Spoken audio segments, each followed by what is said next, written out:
Exam tough क्यों है और क्या हम कोशिश कर रहे हैं उस एग्ज़ाम को क्रैक करने के लिए। तो देखो यार, एग्ज़ाम टफ़ इसलिए है क्योंकि अच्छी चीज़ आसानी से कैसे मिल सकती है। सो हेलो बच्चों, इस वीडियो में आज बात करने वाला हूँ कि कितना जज्बा है आपके पास या आपके अंदर डॉक्टर बनने का। अब जब जज्बा की बात करते हैं तो कहीं ना कहीं आपको एक चैलेंज दिया जा रहा है, कहीं ना कहीं आपको ये बताया जा रहा है कि अगर आपको डॉक्टर बनना है, आपके अंदर से वो फीलिंग है, बचपन से एक सपना है आपका, आपके पेरेंट का या किसी का भी, तो उसको सच करने के लिए कितनी ताकत आप लगा रहे हैं। इस छोटे से वीडियो में हम लोग जानेंगे कि ये जो डॉक्टर बनने का प्रोसेस होता है ये टफ़ क्यों है, अगर टफ़ है तो कैसे इसमें क्रैक करें हम लोग, और अगर हम इस डॉक्टर बनने का हमने सोचा है तो क्या हमारा डिसीजन सही है। तो ये 3 मुद्दों को थोड़ा सा डिटेल में डिस्कस करने की कोशिश करेंगे। लेकिन आगे बढ़ने से पहले चैनल आपका है, सब्सक्राइब करके ही आगे बढ़िएगा, और अगर अच्छा लगे वीडियो तो लाइक करिएगा, थोड़ा इधर उधर शेयर कर लीजिएगा। चलिए, क्या आपके अंदर जज्बा है, इसको पहचानेंगे कैसे। देखो क्या होता है, सब कोई जितने भी बच्चे होते हैं, स्टूडेंट होते हैं, वो एक अपना ट्रैक चूज़ करते हैं, बचपन से ही पढ़ाई करते हैं, और पढ़ाई के बाद एक डिसीजन होता है कि यार हमें ये करना है आगे चल के, हमें डॉक्टर बनना है, हमें इंजीनियर बनना है, हमें बिजनेस करना है, या हमें अपना काम करना है, कोई स्टार्टअप करना है, या कहीं पे हमें मे बी सिविल सर्विसेज में जाना है। तो ये धीरे धीरे कुछ प्रोसेस तो बचपन से ही आने लगता है कि जैसे कि हमें हॉस्पिटल में जाके अच्छा लगने लगा, बायोलॉजी सब्जेक्ट से हमें प्यार है, मैथ्स थोड़ी दिक्कत है, या फिर हमें लगता है कि हमारे अंदर सेवा भाव ज़्यादा है और हमें एक स्टेबल करियर भी चाहिए, बिकॉज पैसा भी सबको चाहिए ही चाहिए। तो ये सारी चीज़ें अगर आपके अंदर हैं तो धीरे धीरे हमारा दिमाग कहता है यार ये एक प्रोफेशन ऐसा है जहाँ पे ये सारी चीज़ें मिल जाएंगी, सेवा भाव मिल जाएगा, इनसिक्योरिटी नहीं रहेगी, अनसिक्योर नहीं रहेंगे हम लाइफ के लिए। मतलब एक लाइफ को आगे बढ़ाने के लिए पैसे की ज़रूरत पड़ती है, अच्छे खासे पैसे की ज़रूरत पड़ती है अगर आप अच्छी लाइफ जीना चाहते हैं। तो ये प्रोफेशन अच्छी लाइफ भी देता है, ये प्रोफेशन एक ऑनर देता है, ऑनर कई लोग चाहते हैं ज़्यादा। अब आप किसी हॉस्पिटल में जाइए, भगवान ना करे जाना पड़े, लेकिन अगर आप जाइए तो देखिए पूरा का पूरा सिस्टम डॉक्टर के चारों तरफ रिवॉल्व कर रहा होता है। वहाँ हमें बड़ा अच्छा लगता है। कोई भी कैसा भी हो शकल सूरत से, लेकिन जो एक स्मार्टनेस होती है डॉक्टर के पूरे अटायर में, वो जनरली कम देखने को मिलता है बाकी प्रोफेशन में, या तो वर्दी वाले प्रोफेशन में देखने को मिलता है। एक तरह से आप भगवान होते हैं उस फैमिली के लिए, जो फैमिली आपके साथ कनेक्टेड है, जो जिसके पेशेंट का आप इलाज कर रहे हैं। तो वहाँ भी आपको एक सुकून मिलता है, अगर कोई आपसे ठीक हो जाए तो दुआएं देता है आपको। रही बात ये जो आपने एक बार जज्बा निकाल लिया कि ये सारी चीज़ें तो आपके अंदर हैं, अब एग्ज़ाम टफ़ क्यों है और क्या हम कोशिश कर रहे हैं उस एग्ज़ाम को क्रैक करने के लिए। तो देखो यार, एग्ज़ाम टफ़ इसलिए है क्योंकि अच्छी चीज़ आसानी से कैसे मिल सकती है। अगर चीज़ें अवेलेबल हों, हर कोई कर सकता हो, चारों तरफ यही चीज़ है, मतलब कोई भी चाहे वो बन जाए। देखो, दिहाड़ी मजदूरी, मैं किसी की बदनामी नहीं कर रहा हूँ, किसी बेइज्जती नहीं कर रहा हूँ, सब प्रोफेशन अच्छा है, बट दिहाड़ी मजदूरी तो कोई भी कर सकता है। ऑटो खरीद के कोई भी चला सकता है, रिक्शा कोई भी चला सकता है, शॉप कोई भी खोल सकता है, लेकिन आप प्रैक्टिस किसी का इलाज नहीं कर सकते। उसके लिए लाइसेंस चाहिए, उसके लिए आपकी नॉलेज चाहिए। तो चीज़ें जब कम अवेलेबल होती हैं, लोग ज़्यादा होते हैं। अब गवर्नमेंट सीट्स हैं 55,000 मान लो, और 21 लाख लोग बैठ रहे हैं, तो मैक्सिमम लोग तो उसमें से गवर्नमेंट सीट के लिए बैठ रहे हैं। तो चीज़ इतनी है और एप्लीकेंट इतने सारे हैं, यानी फाइट तो होनी ही है। तो हर अच्छी चीज़ कम होती है, याद रखना, हर अच्छी चीज़ कम होती है। आईएएस पूरे स्टेट में 1000 में नहीं होते हैं, कुछ 100 होते हैं, जो पूरे करोड़ों के पॉपुलेशन को कंट्रोल करते हैं, एडमिनिस्ट्रेट करते हैं। मिनिस्टर्स देखो कितने कम होते हैं, आईपीएस कितने कम होते हैं।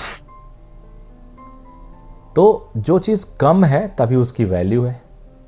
गोल्ड इतना ज़्यादा अवेलेबल नहीं है तभी महंगा है। जो चीज़ ज़्यादा अवेलेबल होती है वो महंगा कैसे हो गई, वो टफ कैसे हो गया। कोई भी ऐसा कोर्स आप लो, उठाओ, जहाँ पे आपको फ़ोन करके बुला के एडमिशन दे रहे हैं, जिसके लिए एडवर्टाइज़ कर रहे हैं, तो वो टफ तो हो ही नहीं सकती। कोई ऐसी चीज़ जहाँ बिल्कुल एडवर्टाइज नहीं किया जा रहा है, लोग पीछे पड़े हैं, भागे जा रहे हैं, वो चीज़ मुश्किल तो होगी जो आपको लाइफ सिक्योर करके देगी, जो आपको बताएगी कि यार आप अगर आ गए तो आपका कोई रिटायरमेंट का एज नहीं है, यानी एक ऐसा प्रोफेशन जिसमें रिटायरमेंट का कैप नहीं है, तो वो तो टफ होगा ही होगा। तीसरा पॉइंट जो मैंने कहा कि ये अच्छा क्यों है और क्या आपके अंदर जज्बा है, क्या आपको इस फील्ड में जाना चाहिए, कैसे जाना चाहिए, क्या आप प्रिपरेशन अच्छी कर रहे हो कि नहीं कर रहे हो, लैग कर रहे हो, सोचा तो बहुत बढ़िया था, करेंगे, सेलेक्ट होंगे, लेकिन एक्चुअल में परफॉर्म तो कर ही नहीं रहे हो, नंबर तो 300 आ रहे हैं टेस्ट में, कैजुअल हो गए हो आप अपनी तैयारी नहीं कर रहे हो ध्यान से, रेगुलर क्लास में नहीं हो, रेगुलर टीचर के साथ नहीं हो, एटीट्यूड आपका चेंज हो चुका है, सेल्फ स्टडी नहीं कर पा रहे हो, सोशल मीडिया पर ज़्यादा टाइम दे रहे हो। अगर इतनी सारी कमियां हैं तो 21 लाख लोग जो 50,000 सीट के लिए फ़ाइट कर रहे हैं वो तो आपसे बहुत आगे होंगे। मैं सभी बच्चों को कहता हूँ जेईई मेंस के रिजल्ट को फॉलो करो, उनके टॉपर्स का इंटरव्यू सुनो, या इवन लास्ट ईयर के मेडिकल के टॉपर्स, मेजॉरिटी ऑफ मेडिकल के टॉपर्स का इंटरव्यू सुनो। मैक्सिमम बच्चे सोशल मीडिया तो टच भी नहीं करते थे, कम समय स्पेंड करना तो दूर की बात है। You cannot have luxury at this time और थ्रू आउट योर लाइफ। अभी पेरेंट के बल पे आप लग्जरी कर लो, पूरी लाइफ आपको ये चीज़ नहीं करने को मिलेगी। अभी इंजॉय कर लो, बाद में परेशान रहना।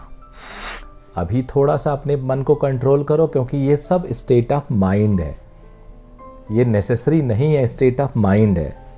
अगर स्टेट ऑफ माइंड को आपने कंट्रोल किया तो किसी चीज़ की ज़रूरत ही नहीं पड़ेगी यार। आप कोई भी सीरियल रेगुलरली देखो, आदत बन जाती है। कोई भी प्रोग्राम सैटरडे संडे को आ रहा है, इंडियन आइडल आ रहा है, मान लो डांस रियलिटी शो आ रहा है, कोई और सिंगिंग रियलिटी शो आ रहा है, और आप देखते रहो तो आप कनेक्ट हो जाते हो। आपको जो वहाँ पे बंदे हैं उनके साथ कनेक्शन हो जाता है, पता करते हो इसका क्या हुआ है, इस बार बच गया या बाहर हो गया। लेकिन अगर आप 2 वीक नहीं देखो तो डिसकनेक्शन होने लगता है, फिर आपको एडिक्शन नहीं रहेगी, फिर आप दूर हो सकते हो। तो इस तरह से सोशल मीडिया को आपको अपने आप को बाइकआउट करना पड़ेगा। मेरा एक स्टूडेंट जो बीटेक किया एनआईटी कुरुक्षेत्र से, उसके बाद फिर उसने सिविल सर्विसेज की तैयारी की और all India engineering service IES निकाला उस बच्चे ने, और उसकी ऑल इंडिया रैंक 9th या 17th थी, 2 में से एक थी। 2 बच्चे थे मेरे, तो मैं एक बच्चे की बात कर रहा हूँ उसमें से। उसने निकाली, उसके बाद वो बच्चा IRS निकाला, इंडियन रेवेन्यू सर्विस, 300 कुछ रैंक पे मिली। फिर उसने इंडियन फॉरेस्ट सर्विस निकाला, इंडियन रेवेन्यू सर्विस में ट्रेनिंग में गया, IFS में हो गया, यूपी का ऑर्डर मिला, फिर IFS में शिफ्ट कर गया वो बच्चा।